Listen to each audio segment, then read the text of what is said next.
প্রশংসা মাত্র আল্লাহ সুবহানাহু ওয়া তাআলার, যিনি বিশ্বজগতের একমাত্র মালিক, যিনি আমাদেরকে এই পৃথিবীতে সৃষ্টি করেছেন এবং আমাদেরকে যৌথভাবে পারিবারিক কাঠামোর সাথে সম্পর্ক স্থাপন করার মাধ্যমে বহুভাবে উপকার করেছেন, যাতে করে একে অপরের মাধ্যমে আমরা উপকার হাসিল করতে পারি।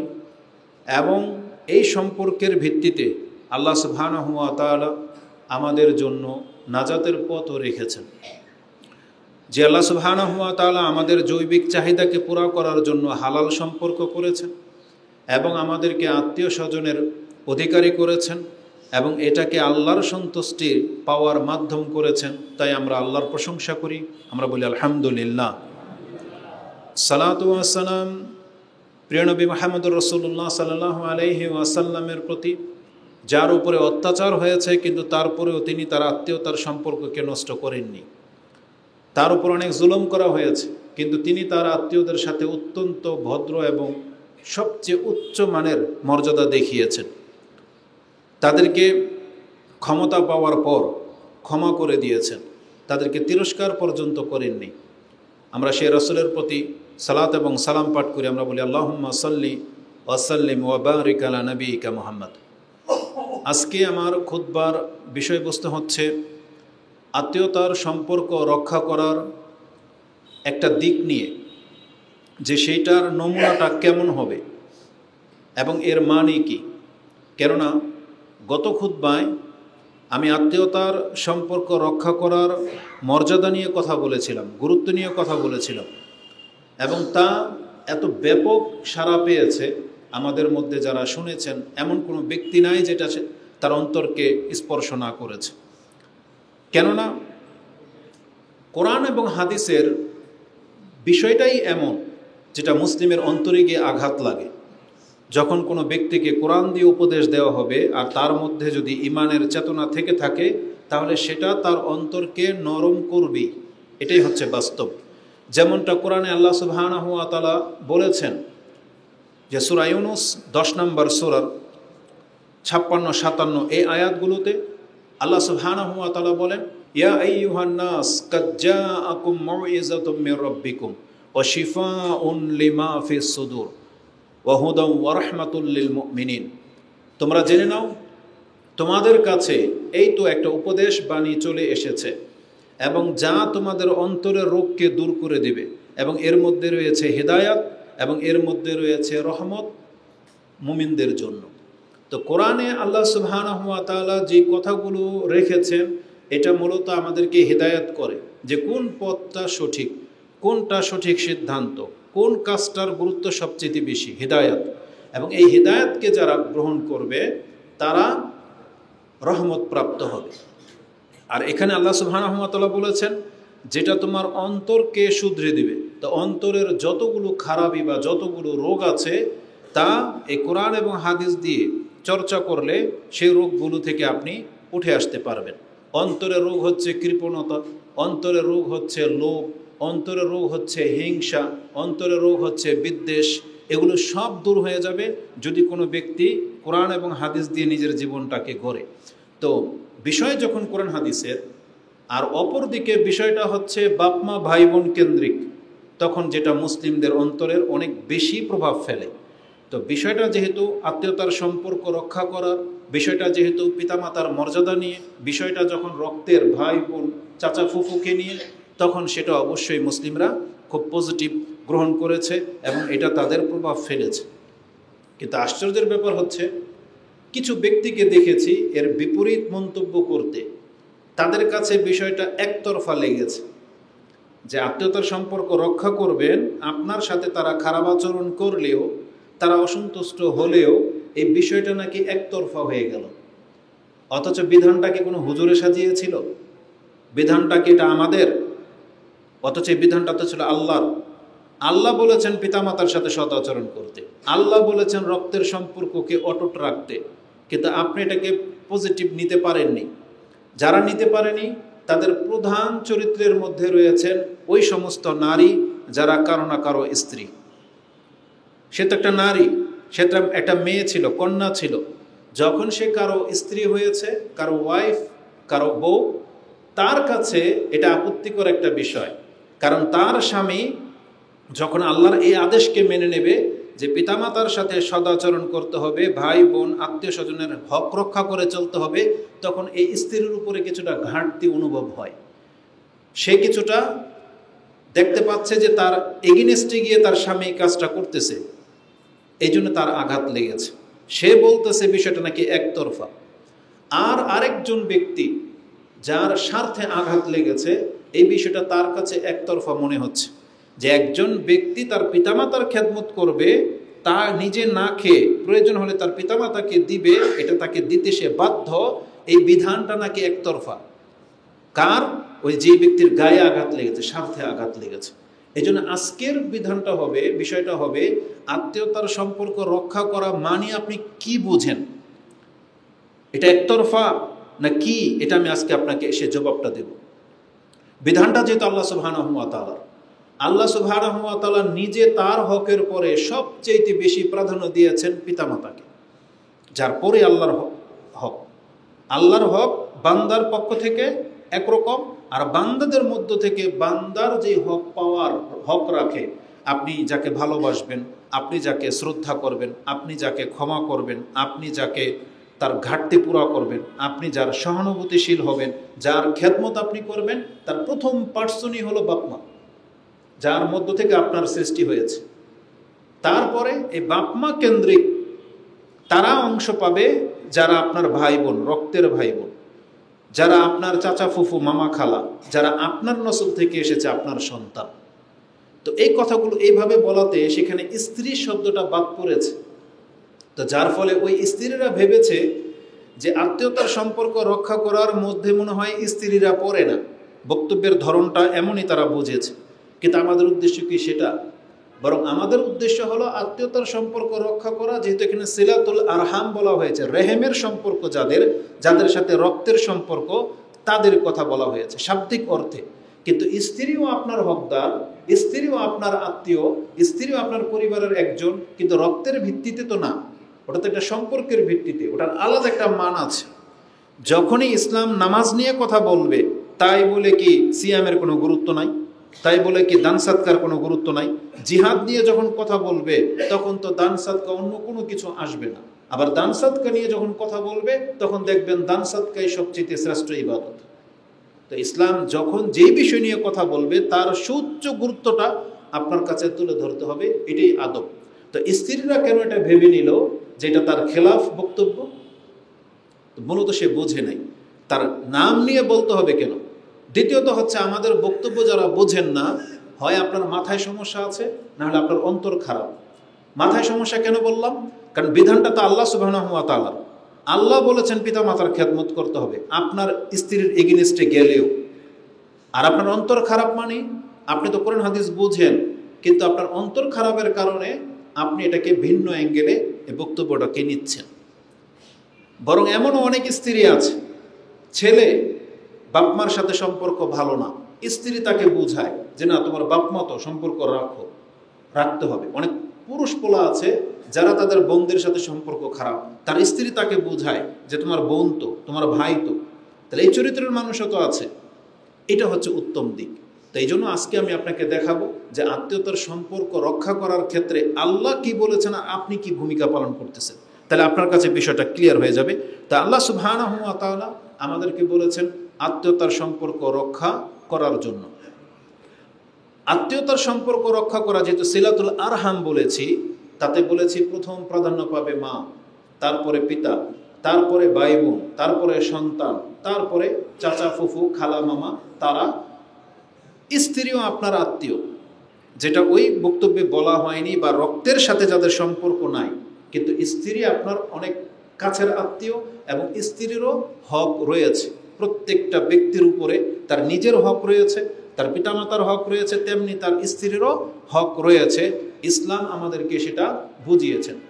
আল্লাহ সুবহানাহু ওয়া তাআলা প্রত্যেককে আপন আপন মর্যাদা দিয়েছেন। স্ত্রীদের ক্ষেত্রে আমাদের কি শিক্ষা দেওয়া হয়েছে? রাসূলুল্লাহ সাল্লাল্লাহু আলাইহি ওয়াসাল্লাম একজন সাহাবী সম্পর্কে জানতে পারলেন যে তিনি রাতভর কিয়াম করে বিছানায় যায় না, আর দিনে সিয়াম পালন করে। তার মানে স্ত্রীর প্রয়োজনই হয় না। একজন ব্যক্তি যদি দিনে সিয়াম পালন করে তাহলে সে মেহমানদারি কিভাবে করবে? তার বাসায় কোনো মেহমান আসতেই চাইবে না, কারণ জানে তারা সিয়াম। সে অন্য কোনো সাংগঠনিক কাজ করতেই পারবে না, কারণ সে সিয়াম অবস্থায় আছে। রাসূলুল্লাহ সাল্লাল্লাহু আলাইহি ওয়াসাল্লাম এমন একজন সাহাবী সম্পর্কে জানতে পারলেন, আর তার নাম হচ্ছে আব্দুল ইবনে আমর ইবনে আস। এই আব্দুল ইবনে আমর ইবনে আস তিনি এতটা পরহেজগার ব্যক্তি ছিলেন যে সে কন্টিনিউ রাতে তাহাজ্জুদ পড়ে বিছানায় যায় না, আর দিনের বেলায় সিয়াম পালন করে কাটিয়ে দেয়। এই খবর যখন রাসূলুল্লাহ সাল্লাল্লাহু আলাইহি ওয়াসাল্লামের কানে গেল, এখন তিনি বললেন, তুমি কেমনটা করো? বলছেন, না জি ইয়া রাসূলুল্লাহ, আমি এমনটা করি। তখন রাসূলুল্লাহ সাল্লাল্লাহু আলাইহি ওয়াসাল্লাম তাকে উপদেশ দিতে গিয়ে বলেছিলেন, ফালা তাফআল, তুমি এমনটা করবে না যে কন্টিনিউ তুমি সিয়াম রাখবা, সারা জীবন সারা রাত ভরে সালাত পড়বা। ফালা তাফআল, তুমি এমনটা করবে না। সুম ও আফতির, তুমি কি করবা? মাঝে মাঝে সিয়াম রাখো, মাঝে মাঝে সিয়াম ছেড়ে দাও। এবং অকুম ও নাও, মাঝে মাঝে দাঁড়াবে, মাঝে মাঝে ঘুমাবে। তার মানে প্রতিদিনই রাতের কিছু অংশ ঘুমাও, আর কিছু অংশ তুমি সালাত আদায় করো। তারপরে তিনি বলেছেন, ফা ইন্না লি জাসাদিকা আলাইকা হাক্কুন, কারণ তোমার দেহেরও তোমার উপর একটা হক আছে। ওয়া ইন্না লিআইনিকা আলাইকা হাক্কুন, তোমার চোখের তোমার উপর একটা হক আছে, এই হক তোমাকে দিতে হবে। ওয়া ইন্না লিজাওজিকা আলাইকা হাক্কুন, তোমার স্ত্রীর হক আছে তোমার উপরে। ওয়া ইন্না লিজাওরিকা আলাইকা হাক্কুন, তোমার প্রতিবেশীর হক আছে তোমার উপরে। ফাআতি যিকুল্লি হাক্কিন হাক্কাহা, আও কামা ক্বালা রাসূলুল্লাহ সাল্লাল্লাহু আলাইহি সাল্লাম বলেছেন, যার উপরে যা হক প্রত্যেকটা মুসলিমের দায়িত্ব হচ্ছে তার হক যথার্থ আদায় করে দেওয়া। তাহলে এই সাহাবীকে রাসূলুল্লাহ সাল্লাল্লাহু আলাইহি সাল্লাম যখন উপদেশ দিলেন এবং বললেন তোমার স্ত্রীর উপরে তোমার হক আছে, এই হাদিসটি ইমাম বুখারী রাহিমাহুল্লাহ তার কিতাব সিয়ামের মধ্যে এনেছেন, যেটা আপনি 1975 পেয়ে যাবেন। তাহলে ইসলামে তো স্ত্রীকে হক দিয়েছেন, স্ত্রীর হক কতটা মর্যাদা তাকে দেওয়া হয়েছে। আর স্বামীদের ব্যাপারে বলা হয়েছে যে তোমার উপরে তোমার স্ত্রীর হক কতটা। পুরুষরা যখন জিজ্ঞেস করবে রাসূলুল্লাহ সাল্লাল্লাহু আলাইহি সাল্লামকে, তিনি বলেছেন, মা তাকুলু ফি নিসাইনা ইয়া রাসূলুল্লাহ, আমাদের স্ত্রীদের ব্যাপারে আমাদেরকে কি উপদেশ আপনি দিবেন? তখন রাসূলুল্লাহ সাল্লাল্লাহু আলাইহি সাল্লাম বলেছেন, আতিমুহুন্না মিম্মা আকালতুম, তোমরা যেই মানের খাদ্য খাবে নিজের জন্য পছন্দ করো, কোনো কাউকে বিয়ে করে নিয়ে আসলে তার জন্য সেই মানেরই খাদ্য দিতে হবে, তোমার খাদ্য থেকেই তার খাদ্যের ব্যবস্থা করতে হবে। এমন না যে তুমি ভালোটা খাবে তাকে খারাপটা দেবে। আমাদের সমাজের মহিলারা এমনটা করে থাকে নিজের ইচ্ছায়। অবশ্যই সে খাদ্যের ভালো অংশটা স্বামীর জন্য রাখে, স্বামীকে দেয়, এটা তার উদারতা। কিন্তু কোনো পুরুষ এমনটা আজ পর্যন্ত করে নাই। তবে জাহিলিয়াতের যুগে সম্ভবত এরকম ছিল যে উচ্ছিষ্টটা বা খারাপটা হয়তো মহিলাদেরকে দিত, কিন্তু ইসলাম তাদেরকে এতটা সম্মানিত করেছেন যে তোমার স্ত্রী তোমার অংশ বিশেষ। এই জন্য তুমি যে মানের খাদ্য খাবে তাকে সেই মানের খাদ্যটাই তোমার ব্যবস্থা করে দিতে হবে। সে তোমার কৃত দাসী না যে তার জন্য নর্মাল কোনো খাদ্য দেবে, নর্মাল একটা ড্রেস দেবে, এমন না। বলা হয়েছে আতাইমুহুন্না মিম্মা আকালুন, তোমরা যা থেকে খাও স্ত্রীদেরকে তা থেকে দেবে। এবং ওয়া আকসুহুন্না মিম্মা তাকতাসুন, তোমরা যেই মানের পোশাক পরো তাদের জন্য সেই মানের পোশাক তাদেরকে দিতে হবে। বরং আমাদের পুরুষরা তো আলহামদুলিল্লাহ এর চাইতে বেটার, কারণ নিজে পরে ছিঁড়া ফাটা 50, 100, 500 টাকা দামের পাঞ্জাবি স্ত্রীদের জন্য দিলে 5,000, 10,000 টাকা দামের শাড়ি কিনে দেয়, তার উত্তম কিছু করে। তারপরে রাসূল সাল্লাল্লাহু আলাইহি ওয়াসাল্লাম বলেছেন, ওয়ালা তাদরিবুহুন্না, খবরদার তাদেরকে আঘাত করবে না, বিশেষ করে চেহারায় মারতে নিষেধ করা হয়েছে। এবং ওয়ালা তুকাব্বিহুন্না, তাদেরকে গালিগালাজ করবে না। তাহলে একজন স্ত্রীকে এতটা হক দেওয়া হয়েছে, সে তার স্বামীর এই জিনিসটা প্রাপ্য যে সে তাকে আঘাত করতে পারবে না, সে তাকে গালি দিতে পারবে না। এই হাদিসটি ইমাম আবু দাউদ তিনি তার বিবাহের অধ্যায়ে এনেছেন, হাদিস হচ্ছে 2144। তাহলে এখানে এই হাদিসের মধ্যে স্ত্রীর হকের কথা আলোচনা করা হয়েছে। এমনকি রাসূলুল্লাহ সাল্লাল্লাহু আলাইহি ওয়াসাল্লাম মহিলাদেরকে, স্ত্রীদেরকে এতটা সম্মান দিয়েছেন, এতটা মর্যাদা দিয়েছেন যে তোমাদের মধ্যে ওই পুরুষ উত্তম যেই পুরুষ তার স্ত্রীর কাছে উত্তম। রাসূল কি বলেছেন? খায়রুকুম বা খিয়ারুকুম, তোমাদের মধ্যে ওই ব্যক্তি উত্তম, খিয়ারুকুম লিনিসাইহিম, যে তাদের স্ত্রীদের কাছে ভালো। ইবনে মাজাতে রয়েছে, ইবনে মাজাতে 1978 পেয়ে যাবেন। তাহলে এই যে বিষয়গুলো, ইসলাম যেহেতু সবার হক নিয়ে কথা বলেছেন, তাহলে এখানে স্ত্রীদের হক নিয়েও কথা বলেছেন। এখন কেউ যদি পিতামাতার বক্তব্য শুনে স্ত্রীর সাথে খারাপ আচরণ করে, স্ত্রীর হকের ক্ষেত্রে যদি ঘাটতি করে, স্ত্রীকে যদি পাত্তা না দেয়, সে যদি বাড়াবাড়ি করে, এটা দোষ কি বক্তা? এটার দোষ কি ইসলামের বিধানের নাকি ওই ব্যক্তির? যেই মহিলা কমেন্ট করেছে যে আপনার বক্তব্য শুনে আমার স্বামী আরো লাফাচ্ছে, সে এমনি নাকি সে বাপমার প্রতি এত দুর্বল, বক্তব্য শুনে এখন আরো লাফাচ্ছে, এখন আমাদেরকে তালাক দিয়ে দেওয়ার মতন উপক্রম। তো বলে যে কথা বললে বুঝে শুনে বলবেন, না পারলে চুপ থাকবেন।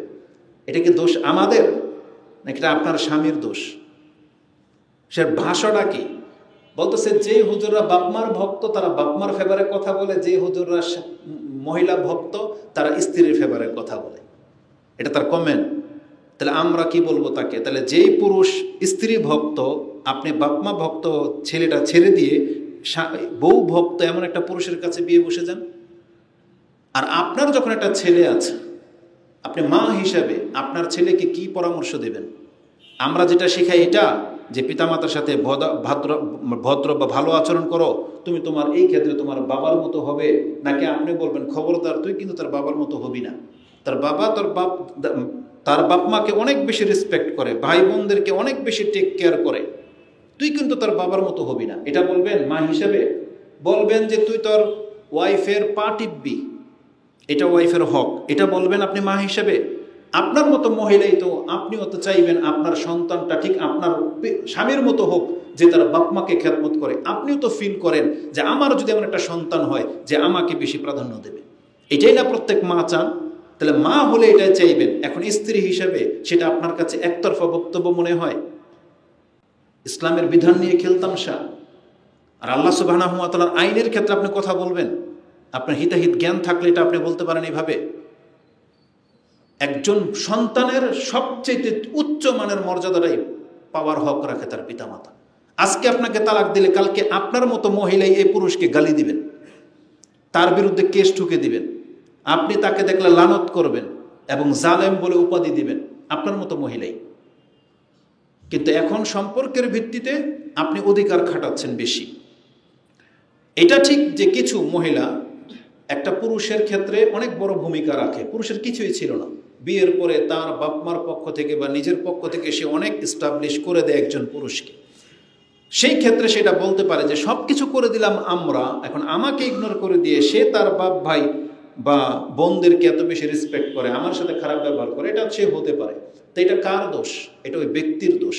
কারণ এই ব্যক্তি বোঝে নাই যে আত্মীয়তার হক সবাইকে যে সমানভাবে দিতে হবে। যে বাপমার ভক্ত তাকেও বলা হয়েছে স্ত্রীর সাথে খারাপ আচরণ না করতে, স্ত্রীর সম্পর্কটা তার অধিকার ঠিক রেখে বাপমার সম্পর্কটাও ঠিক রাখতে বলা হয়েছে। এটা ছিল আমাদের বক্তব্য। কিন্তু আপনি বুঝেন নাই বা আপনি এমন পুরুষ পান নাই, এটার দোষ তো বক্তার না, এটা তো আপনার ফ্যামিলিগত দোষ। আমাদের বহু পুরুষ আছে যারা আলহামদুলিল্লাহ সামর্থ্যবান, বাপ মাকেও টেক কেয়ার করে, স্ত্রীদেরকেও ভালো অবস্থায় রেখেছে। কথার প্রসঙ্গে কথা চলে আসে, যখনই বলা হয় বাপমার সাথে ভালো আচরণ করা, ভাই বোনদের সাথে ভালো আচরণ করা, সম্পর্ক অটুট রাখা, এই ভাই বোন খালা ফুফু কি সারা জীবন আপনার ঘরে এসে বসে থাকে? তারা তো আসবে বছরে একবার, 6 মাসে একবার, কোনো প্রয়োজন হলে আসে। আর আপনার মতো মহিলাকে তো সে 10-20 বছর ধরে পালতেছে, আপনার সব চাহিদা তো পুরো করা হচ্ছে, তার বেতনের সব টাকা তো আপনি প্রতি মাসে খাচ্ছেন। তাহলে 1 মাস না হয় সে তার ভাই বোনদেরকে দেখলো, আপনি এটাকে পজিটিভলি নিচ্ছেন না কেন? ওটাই কেন আপনার ঘাটতি মনে হয়? এটা মোটেও কাম্য নয় কোনো মহিলার, কোনো পুরুষের। তো আল্লাহ সুবহানাহু ওয়া তাআলা বাপ মাকে অনেক বেশি প্রাধান্য দিয়েছেন।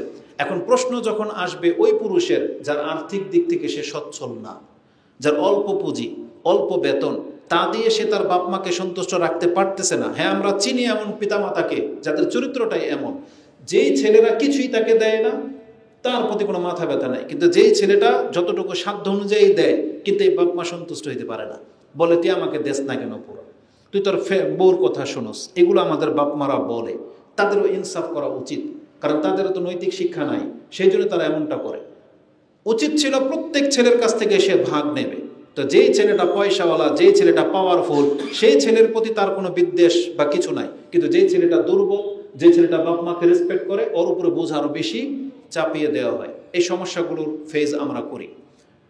আর অধিকাংশ মানুষের ইনকাম কম, তা দিয়ে স্ত্রীকে আলাদা বাসায় রেখে বাপ মাকে পালা, চিকিৎসা খরচ, এটা অনেক ব্যয়বহুল হওয়াতে এই পুরুষরা এই বিধানটা পালন করতে হিমশিম খাচ্ছেন, এটা আমরা জানি।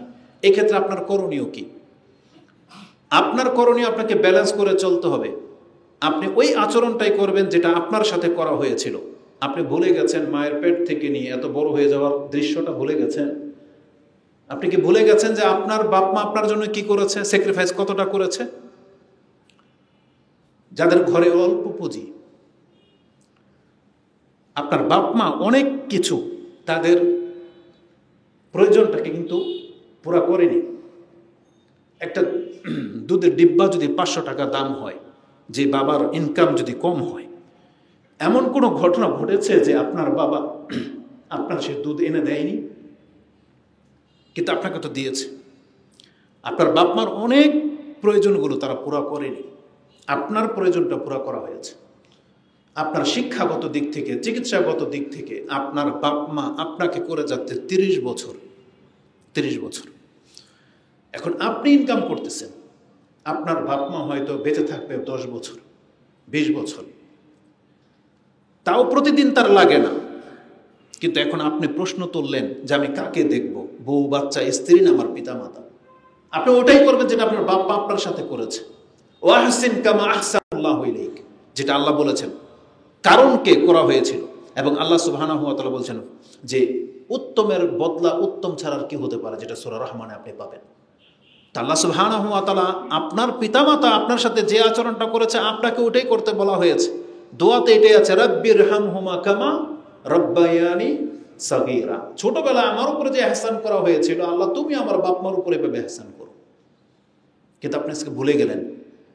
এই জন্য কাকে প্রাধান্য দিবেন? আপনি প্রয়োজন অনুযায়ী প্রাধান্য দিবেন। একদিকে আপনার সন্তান, আপনার ওয়াইফকে রাখেন, একদিকে যদি আপনার বাপ মা দাঁড়িয়ে যায়, কার প্রয়োজনটা বেশি সেটা আপনাকে দেখতে হবে।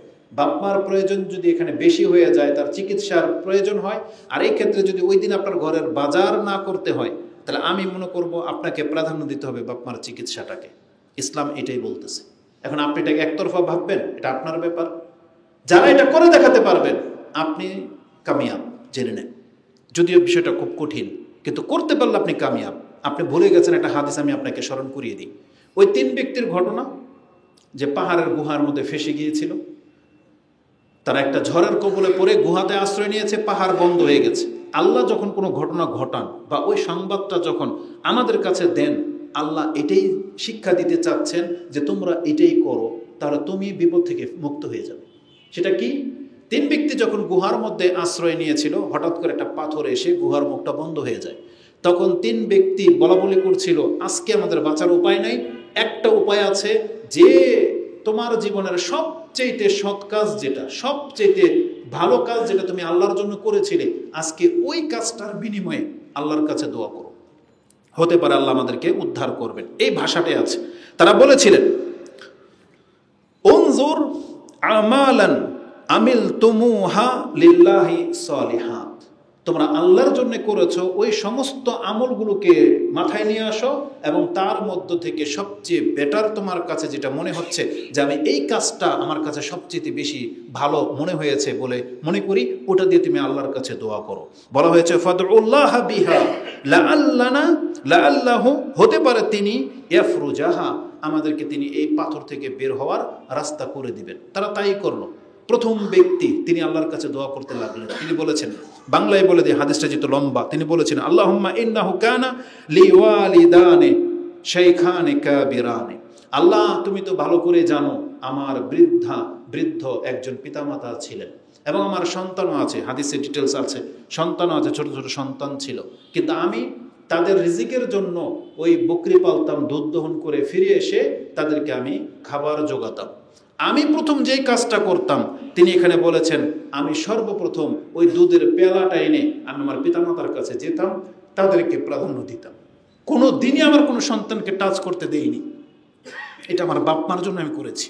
কোনো একদিনের ঘটনা, একটা গাছ পড়ে গেছে, তিনি আসতে লেট হয়ে গেছে, অনেক রাতে তিনি বাসায় ফিরেছেন, এসে যখন দুধের পেয়ালাটা বাপ মার কাছে নিয়ে গেছেন, যে তখন তারা ঘুমিয়েছিলেন, তখন বাচ্চাগুলো এখনো ক্ষুধার্ত, কান্না করতে তার পায়ের নিচে, কিন্তু তিনি বলতেছেন, আমি আল্লাহ ভ্রুক্ষেপ করি নাই, যেহেতু আমার নীতি এটা, আমি প্রথম আমার বাপ মাকে দেব, এই জন্য আমি আমার সন্তানের দিকে পর্যন্ত তাকাই নাই, যে তারা ঘুমিয়ে গেছে আমি তাদের মাথার কাছে দাঁড়িয়ে গেলাম, যে তাদেরকে জাগানোটা আমি অপছন্দ করতেছি, যে তারা খাবে তারপরে এই নিয়ম ভাঙবে না। সকাল হয়ে গেল, ওই অবস্থায় আমি আমার বাপ মাকে প্রথম খাইয়েছি, তারপরে আমার সন্তানদেরকে দিয়েছি। আল্লাহ, এই কাজটা যদি আমি তোমার সন্তুষ্টির জন্য করে থাকি, তাহলে তুমি আমাদেরকে এখান থেকে উদ্ধার করো এবং আকাশ দেখার মতো তৌফিক আমাদেরকে দিয়ে দাও। রাসূল বলতেছেন, পাথরটা সরে গেল, পাথরটা সরে গেল। তাহলে একজন ব্যক্তি বিপদে ফেসে যাচ্ছে, আর আল্লাহ তাকে এখান থেকে উদ্ধার করবেন কিসের ভিত্তিতে? বাপ মার প্রতি এহসান করার কারণে, তাদেরকে এতটা সম্মান দেওয়ার কারণে যে তাকে প্রাধান্য দেওয়া হবে। আর আজকে আমার বক্তব্যকে, আমাদের বক্তব্যকে আপনি বলতেছেন এটা একতরফা। আপনিও তো একদিন পিতামাতা হবেন, আপনিও তো আপনার সন্তানের কাছে এই রেসপেক্টটা আশা করেন, নাকি সেটা আপনি আশা করেন না? যার সন্তান এমন, তার প্রশংসা করতে হবে। আমাদের ওই প্রত্যেকটা ভাই প্রশংসিত যারা তার পিতামাতাকে সম্মান করে, যারা তার পিতামাতাকে প্রাধান্য দেয়। আমরাও পিতামাতা হয়েছি, বৃদ্ধ যারা আছেন তারাও পিতামাতা। আজকে মনে হচ্ছে বক্তব্যটা তাদের জন্য না, বরং তাদেরও পিতামাতা আছে, তারাও তাদের পিতামাতার সাথে এমন হওয়া উচিত, বা তারা করেছেন। এই জন্য প্রত্যেকটা ব্যক্তি আমরা একসময় বড় হব, আমাদের পিতামাতা আমাদের কাছ থেকে হারিয়ে যাবে। আমি আমার ব্যক্তি এই কথাগুলো মনে পড়লে কষ্ট এই জন্য হয়।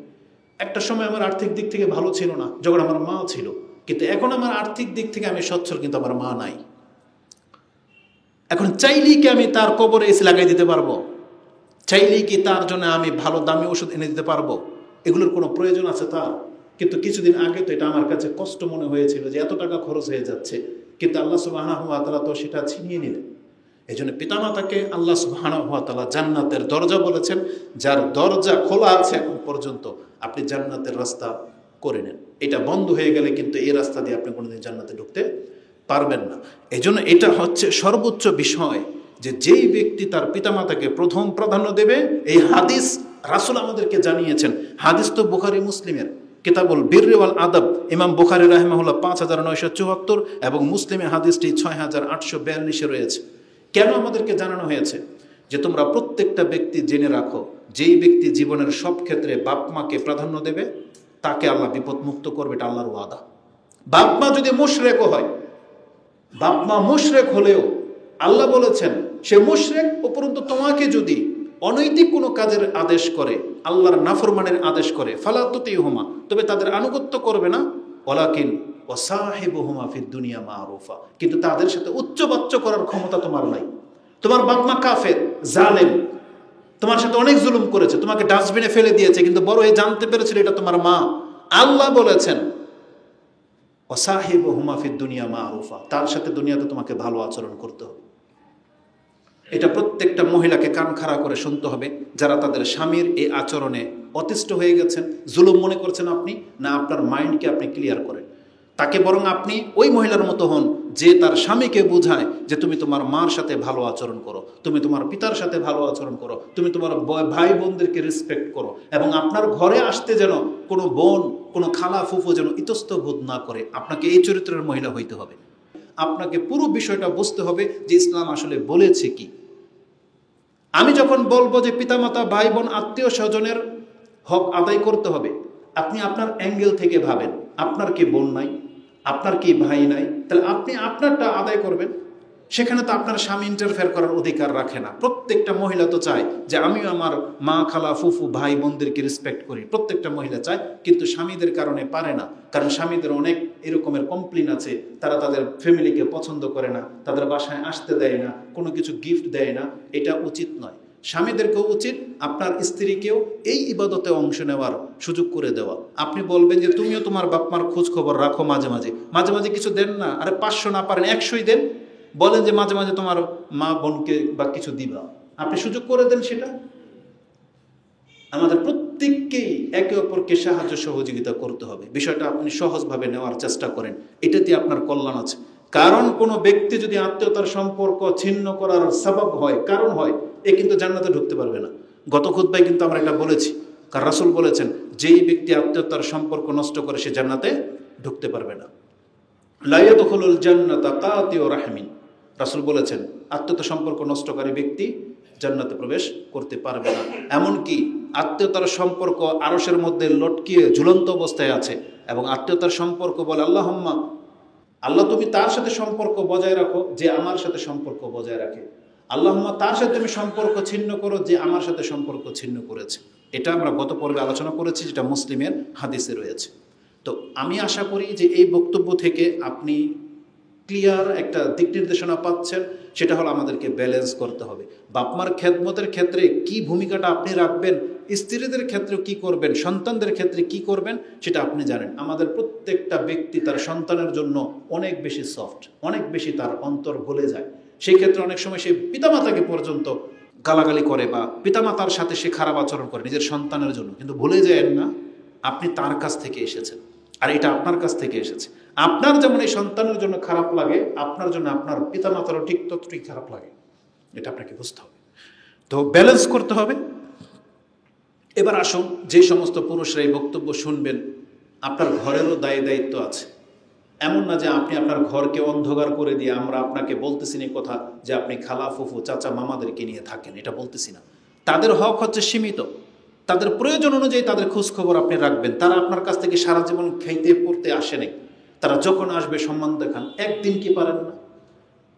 মাসে একবারও পারবেন না? তাদের অসুস্থ হলে একবারও দেখতে যেতে পারবেন না? এটাতে আপনার সংসারে আগুন লেগে যাবে, এটা তো হওয়া উচিত নয়। তো আপনি আপনার সংসারকেও ঠিক রাখবেন, সেটাও ঠিক রাখবেন। সংসারের ক্ষেত্রে রাসূলুল্লাহ সাল্লাল্লাহু আলাইহি সাল্লাম স্ত্রী এবং সন্তানদেরকে কতটা প্রাধান্য দিয়েছেন। রাসূলকে জিজ্ঞাসা করা হয়েছিল, আমি দান সাদকা করব বা খরচ করব, আমার এই খরচের মধ্যে সবচেয়ে উচ্চমানের নেকিটা কোন খরচে আছে? জিহাদে ফিসাবিলিল্লাহ, মসজিদ বানিয়ে দেওয়া, মাদ্রাসা করে দেওয়া, এতিম পালা, কোন খরচে আমার সবচেয়ে বেশি নেকি? রাসূলুল্লাহ সাল্লাল্লাহু আলাইহি সাল্লাম বলেন, ইন্না মিন আফদালি দিনার আনফাকাহু আর-রাজুলু আলা ইয়ালিহি। একজন ব্যক্তির একটা দিনার খরচ করে, সেই দিনারটা সবচেয়ে উত্তম খরচ হলো যদি সেটা তার পরিবারের উপরে খরচ করে। এটা ইসলাম আমাদেরকে শিক্ষা দিয়েছে। তার মানে আপনার পকেটের টাকা খরচ করবেন 5 টাকা, প্রথম মসজিদ পাওয়ার হক রাখে না। আপনি আগে দেখেন এই 5 টাকা আপনার ঘরে প্রয়োজন আছে কিনা, আপনার বাচ্চার প্রয়োজনে খরচ হওয়া প্রয়োজন আছে কিনা, আপনার স্ত্রীর প্রয়োজনে খরচ হওয়া প্রয়োজন আছে কিনা। তাহলে আমরা বলবো মসজিদে না দিয়ে আপনি ওই টাকাটা আপনার সন্তানের উপরে খরচ করেন, আপনার স্ত্রীর উপরে খরচ করেন। কারণ রাসূল বলেছেন, ইন্না মিন আফদালিদ দিনার, উত্তম দিনার তো ওটা, আনফাকাহু রাজুল, একজন ব্যক্তি যা খরচ করে থাকে, আলা ইয়ালিহি, তার পরিবারের উপরে। তারপরে ও দিনারুন আনফাকাহু আলা আসহাবিহি ফিসাবিলিল্লাহ, এবং আল্লাহর রাস্তায় যারা জিহাদে লেগে গেছে তাদের স্টেপটা এটার পরে। তার মানে নিজের সন্তান পরিবারের উপরে খরচ করার পর তারপর যদি আরো খরচ করার থাকে তাহলে সেটা হবে ফিসাবিলিল্লাহ, জিহাদের খাতে খরচ করা। তারপরে আসবে মসজিদ মাদ্রাসা, ইসলামকে প্রতিষ্ঠিত করার কাজে খরচ করা। তাহলে আমাদেরকে তো আর কিভাবে শিক্ষা দেবে ইসলাম? তাহলে সেই সন্তান তো বিভ্রান্ত হওয়ার কথা ছিল না। আদব আল মুফরাদ, ইমাম বুখারী তার আদব আল মুফরাদের মধ্যে এনেছেন, যেটা আপনি 753-তে পেয়ে যাবেন। আত্মীয়তার সম্পর্ক রক্ষা করা। দ্বিতীয় কনসেপ্ট যেটা আপনাদের ভুল ধারণা, যেটা অধিকাংশ মানুষ নিতে পারেন না এই জায়গাতে, যে আমরা তো আত্মীয়তার সম্পর্ক রক্ষা করতে চাই, কিন্তু তারা আমাদের সাথে শত্রুতা করে, তারা আমাদের সাথে খারাপ আচরণ করে। আরেকজন একটা বোন বা ভাই তার কমেন্ট দেখলাম, সে বলতেছে যে আমরা আত্মীয়তার সাথে যদি এখন গিয়ে কথা বলতে চাই, যদি বলে সালাম দিই, ভালো খবর কিছু জিজ্ঞেস করতে চাই, তারা আমাদেরকে দুর্বল ভাববে। কি মনে করেন? এটা মুসলমানদের চরিত্র। আপনার দরকার কি? ফেমাস হওয়া, আধিপত্য বিস্তার করা, নাকি নাজাত? কোনটা দরকার আমাদের? বলেন। আমাদের নাজাত দরকার নাই? আমাদেরকে আল্লাহ সুবহানাহু ওয়া তাআলার ভালোবাসা দরকার নাই? এখন এটা পেতে হলে যদি আমি আমার কোনো আত্মীয়র কাছে ছোট হতে হয়, এটা আমার জন্য সহজ নাকি আমার নাজাত সহজ? তাহলে নাজাতের জন্য আমাকে এটা ঝুঁকতে হবে। আল্লাহ যেখানে বলেছেন তুমি তোমার আত্মীয়তার সম্পর্কটাকে রক্ষা করো, আমি তোমার সাথে সম্পর্ক জুড়ে দেব। আর কি চান? আপনি তো তার কাছ থেকে কোনো কিছু পাওয়ার আশায় তার কাছে গিয়ে বলেন নাই, সালাম দেন নাই, ক্ষমা চান নাই। আপনি কি পাওয়ার জন্য তাকে ক্ষমা চেয়েছেন? আল্লাহর ক্ষমা। কারণ আল্লাহ বলেছেন তুমি সম্পর্ক রক্ষা করো, আমি আল্লাহ তোমার সাথে সম্পর্ক জুড়ে দেব। রাসূল কি বলেছেন? যে ব্যক্তি তার বয়সে বৃদ্ধি চায় এবং সম্পদে সম্পদশালী হতে চায়, সচ্ছলতা চায়, ফালিয়াসিল রাহমাহু, সে আত্মীয়তার সম্পর্ক রক্ষা করুক। এখন তার সাথে কথা বলতে গেলে বাহ্যিক মনে হচ্ছে সে জিতে গেল, আপনি হেরে গেলেন, কিন্তু আপনি কি হেরে গেলেন? আপনি তো দুনিয়া এবং আখিরাত নিয়ে নিলেন। বিষয়টা এমন না? তাহলে যেটা বেশি লাভবান, চালাক লোক কি করে জানেন? বেশি লাভ যেটা সেটা লুকায় রাখে। লুকায় রাখে না? এটা তো মানুষের কাছে প্রকাশ করতে চায় না। যেটা অল্প লাভ সেটা বলে, তাহলে আপনিও সেটা করেন। আপনার কাছে তো গোপন একটা জ্ঞান আছে যে আমি যদি এখন সালাম দিই, আমি যদি এর সাথে সম্পর্ক রক্ষা করি, তাহলে আল্লাহ আমাকে মাফ করে দিবেন। আপনি তো এটার জন্য করবেন। সে আপনার উপর প্রভাব বিস্তার করুক না, তাতে আপনার কি ক্ষতি? কোনো ব্যক্তি যদি এমন থেকে থাকেন যে আপনি আপনার আত্মীয়তার সম্পর্ক রক্ষা করতে চাচ্ছেন, আর তারা আপনার সাথে শত্রুতা করে, আপনার সাথে মূর্খামি করে, জানেন আল্লাহ আপনার সাথে কি করে? আসুন একটা হাদিস আমি আপনাকে দেখাই। রাসূলুল্লাহ সাল্লাল্লাহু আলাইহি ওয়াসাল্লাম তিনি বলেন, আন আবি হুরায়রা আন্না রাজুলান কালা ইয়া রাসূলুল্লাহ, একজন ব্যক্তি এসে রাসূল সাল্লাল্লাহু আলাইহি ওয়াসাল্লামের কাছে বলতেছেন, ইয়া রাসূলুল্লাহ ইন্নী লি কারাবাতান, আমার কিছু নিকট আত্মীয় আছে, আসলিহুম ওয়া ইয়াকতাউনি, আমি তাদের সাথে সম্পর্ক জুড়ে রাখতে চাই, তারা আমার সাথে সম্পর্ক ছিন্ন করতে চায়। আত্মীয়নি ওয়া উহসিনু ইলাইহিম, আমি তাদের সাথে উত্তম আচরণ করি, ওয়া ইউসিউনা ইলাইয়া, তারা আমার সাথে শত্রুতা করে, আমি চাই সম্পর্ক ভালো করতে, তারা আমার সাথে আরো শত্রুতা তৈরি করে। ওয়া আহলুহুম আনহুম, আমি তাদের সাথে নম্র ভদ্র ব্যবহার করতে চাই, ওয়া ইয়াজহালুনা আলাইয়া, তারা আমার সাথে মূর্খামি করে। ওই যে যেটা বললেন যে আপনাকে ছোট মনে করবে, আপনাকে তিরস্কার করবে, এ আসছে ঢং উমুক তুমুক বলে না, এখন কোনো স্বার্থের জন্য আসছে বা কোনো একটা কিছু বলবে, তাই তো? এটা আপনি ভয় পাচ্ছেন। এই সাহাবীও এটাই বলেছিল যে আমার সাথে এমনটা করা হয়। রাসূল কি বলেছেন? ফাকালা লাইন কুনতা কামা তাকুল, তুমি যেটা বললা বাস্তবিকই যদি এমন হয় যে তুমি সম্পর্ক রাখতে চাচ্ছ, তুমি ভদ্র আচরণ করো, তারা তোমার উপরে জুলুম করে, তারা তোমার সাথে মূর্খামি করে, তাহলে তুমি যেন ফাকান্নামা তুসিফুহুম আল মাল্লা, তুমি যেন তাদের মুখের মধ্যে আগুন ছিটাচ্ছ, গরম ছাই, পরিত্যক্ত ছাই ছিটাচ্ছ।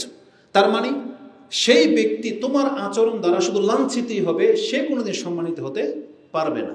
তার মানে তোমার এই ভালো আচরণের দ্বারা তার কোনো লাভ হবে না, বরং সে লাঞ্ছিতই হচ্ছে, কিন্তু তুমি লাভবান হবে। এবং রাসূল বলেছেন, ওয়ালা ইয়াজালু মাআক, তুমি যতদিন পর্যন্ত এটা করে যেতে থাকবা, ততদিন পর্যন্ত তোমার কাছ থেকে সরবে না মিনাল্লাহি যাহিরান, প্রকাশ্য একজন সাহায্যকারী, আলাইহিম মা দুমতা আলা যালিকা, তুমি যতদিন এই চরিত্রের উপরে আছো, আল্লাহর পক্ষ থেকে ততদিন তোমাকে হেফাজত করার জন্য একটা ফেরেশতা নিযুক্ত করে দিবেন আল্লাহ।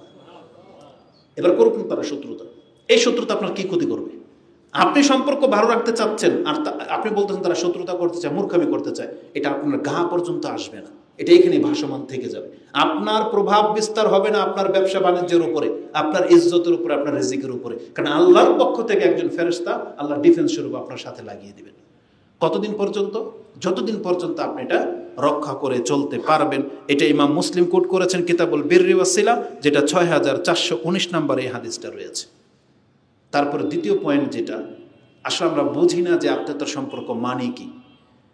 আমাদের সম্পর্ক হলো তাদের সাথে যাদের সামর্থ্য ভালো, যে আপনাকে গিফট দিতে পারে আপনিও তাকে গিফট দেন, যে মামা আপনাকে বেশি খাওয়াইতে পারবে সেই মামাকে আপনি দাওয়াত দেন, যে খালা ফুফুর সাথে আপনার দুনিয়াবিক সম্পর্ক আছে, যেমন যে গত পর্বে বলেছিলাম, যেই খালার একটা সুন্দর মেয়ে আছে বা ফুফুর মেয়ে আছে, তার সাথে খালাতো ভাইয়ের ভালো সম্পর্ক, সেই খালাকে সে রেসপেক্ট করে। আর যে খালার কোনো মেয়ে নাই বা পয়সাও নাই, সে খালারকে খবরও লয় না।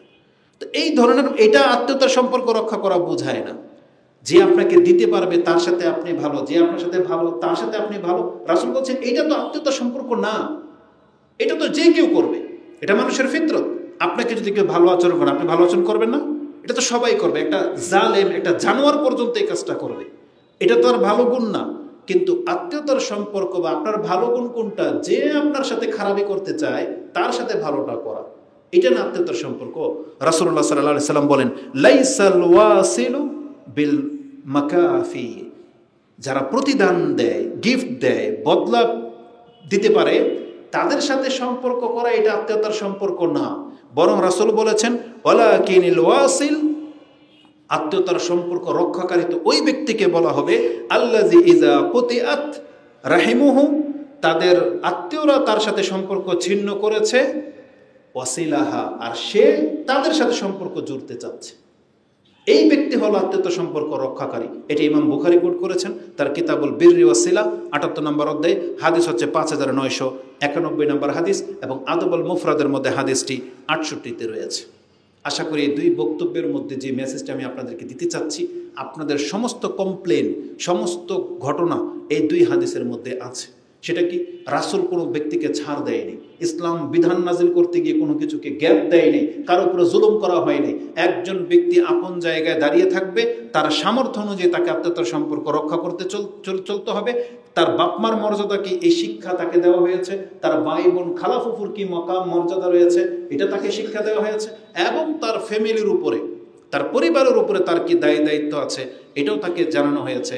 একজন ব্যক্তি যদি নাজাত চান, সম্মান চান, তাহলে প্রত্যেকটা সাইডকে খেয়াল রেখে আপনাকে পথ চলতে হবে, প্রত্যেকটা সাইডকে, যেটা রাসূলুল্লাহ সাল্লাল্লাহু আলাইহি ওয়াসাল্লাম করেছেন, সাহাবায়ে কেরাম করেছেন। এজন্য আমাদেরকে ক্ষমার দিকটা সবচেয়ে বেশি প্রাধান্য দিয়ে আসতে হবে। রাসূলুল্লাহ সাল্লাল্লাহু আলাইহি ওয়াসাল্লাম এটাই করেছেন। আমাদেরকে তো হত্যা করতে চায়নি রাসূল সাল্লাল্লাহু আলাইহি ওয়াসাল্লাম, তো আপনারা সবাই জানেন, প্রকাশ্য রাসূল সাল্লাল্লাহু আলাইহি ওয়াসাল্লামকে হত্যা করতে চেয়েছিল তার বংশের লোকেরা, কিন্তু তিনি ক্ষমতা পাওয়ার পরে কি বলেছিলেন? লা তাসরিবা আলাইকুমুল ইয়াউম, আমি আজকে তোমাদেরকে তিরস্কার পর্যন্ত করব না। এটা না উত্তম চরিত্র? আর আপনার সাথে আমার সাথে কি এমন আচরণ করেছে? আধা হাত জায়গা নিয়ে গেছে, আপনার বাপ্পার সাথে ঝগড়া লেগেছে কোন একটা কিছু নিয়ে, আপনার এমন কি স্বার্থ সে হাত নষ্ট করে দিয়েছে যে আপনি সম্পর্কটা রাখতে চাচ্ছেন না, যেখানে রাসূলকে হত্যা করতে চেয়েছিল? কি মনে করেন? অতএব যেই ব্যক্তি সম্পর্কটা রক্ষা করতে পারবেন সে কামিয়াব, কারণ আল্লাহ সুবহানাহু ওয়া তাআলার সাথে সম্পর্ক এটা।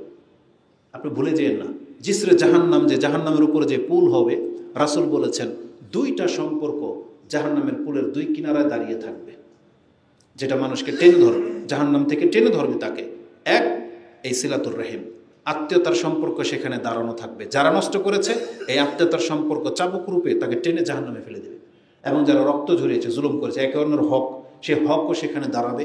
এই দুইটা কথা হাদিসে মুসলিমের মধ্যে রয়েছে। তা আল্লাহ সুবহানাহু ওয়া তাআলা আমাদেরকে বোঝার এবং সেই অনুযায়ী আমল করার তৌফিক দান করুন, আমিন।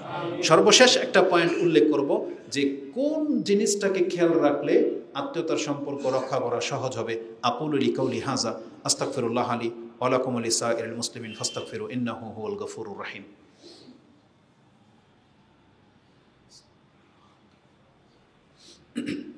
আলহামদুলিল্লাহ ওয়াসসালাতু ওয়াসসালামু আলা রাসূলিল্লাহ, আম্মা বাদ।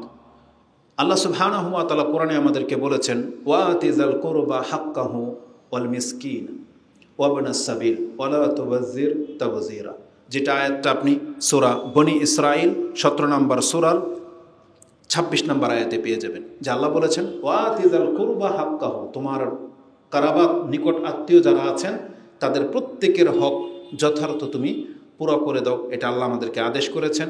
এবং মিসকিনদেরকেও, এবং যারা ওয়াবনাস সাবিল, যারা পথিক রয়েছেন এবং মুজাহিদ রয়েছেন, তাদেরও হক আছে, তাদের হক পুরো করতে আল্লাহ সুবহানাহু ওয়া তাআলা আমাদেরকে আদেশ করেছেন। রাসূলুল্লাহ সাল্লাল্লাহু আলাইহি ওয়াসাল্লাম যে শিক্ষা দিতেন তার মধ্যে থেকে একটা শিক্ষা আব্দুল ইবনে আব্বাস তিনি আমাদেরকে জানাচ্ছেন যে আত্মীয়তার সম্পর্ক রক্ষা করার সহজ একটা পদ্ধতি কি। তিনি বলেছেন, কাল ইবনে আব্বাস রাদিয়াল্লাহু তাআলা আনহুমা, ইহফাজু আনসাবাকুম, তোমরা তোমাদের নাসবনামাকে হিফজ করো, জ্ঞান রাখো, স্মরণ রাখো, সম্পর্ক প্রয়োজন লিখে রাখো। তাসালু আরহামাকুম, এবং তোমাদের আত্মীয়তার সম্পর্ককে বজায় রাখো। নাসবনামা জানা থাকলে কি হবে? আপনার আত্মীয়দেরকে খুঁজে বের করা সহজ হবে। আপনার নাম, আপনার পিতার নাম জানা আছে, আপনার দাদার নাম জানা আছে, কিন্তু অধিকাংশ মানুষ দাদার নাম জানেন না। হয়তো দাদার বাবার নাম জানেন, কিন্তু দাদার নাম জানেন না। ফিকহের মাসলা অনুযায়ী এই 4টা স্টেপ আপনাকে জানা উচিত। যেমন রাসূলুল্লাহ সাল্লাল্লাহু আলাইহি ওয়াসাল্লামকে বলা হয় বনু হাশিম, এরা হচ্ছে বনু হাশিম গোত্রের লোক, তার মানে এটা রাসূল সাল্লাল্লাহু আলাইহি ওয়াসাল্লামের পরদাদা, মানে দাদার নাম হচ্ছিল হাশিম। তো এই পুরো বংশটাকে তিনি রক্ষা করে চলতেন। তাই আব্দুল ইবনে আব্বাস বলতেছেন, ইহফাজু আনসাবাকুম, তোমরা তোমাদের নসবনামাটাকে সংরক্ষণ করো। তাতে দেখতে পাবেন কি জানেন, এই যে পাশাপাশি বসে আছেন না, আপনার দাদার নাম না জানার কারণে আপনি ওনাকে চিনতেছেন না, অথচ আপনার রক্তেরই একজন। আমরা সবাই কিন্তু কারো না কারো রক্তেরই একজন, কিন্তু আমরা চিনতেছি না। কেন? কারণ আমাদের ওই যে নসবনামা মনে নাই, চিনি না আমরা। এই জন্য শত্রুতা, একই গ্রামে যখন আপনারা থাকেন, এই জন্য পার্শ্ববর্তী ভাইয়ের সাথে শত্রুতা করতে একটি হিসাব কিতাব করে করবেন, কারণ আপনি হয়তো জানেন না এটা আপনার রক্তেরই কেউ, যার ফলে আমরা জুলুম করে ফেলতেছি। অথচ যখন রক্তের কেউ হতো তখন কিন্তু আপনি থেমে যেতেন, আর এটা তো আমার অমুক চাচা বা অমুক দাদার ছেলে, তখন কিন্তু থেমে যেতেন। আরবদের মধ্যে এই জিনিসটা খুব চরমভাবে আছে, আজও আছে, তারা এটাকে রক্ষা করে চলে।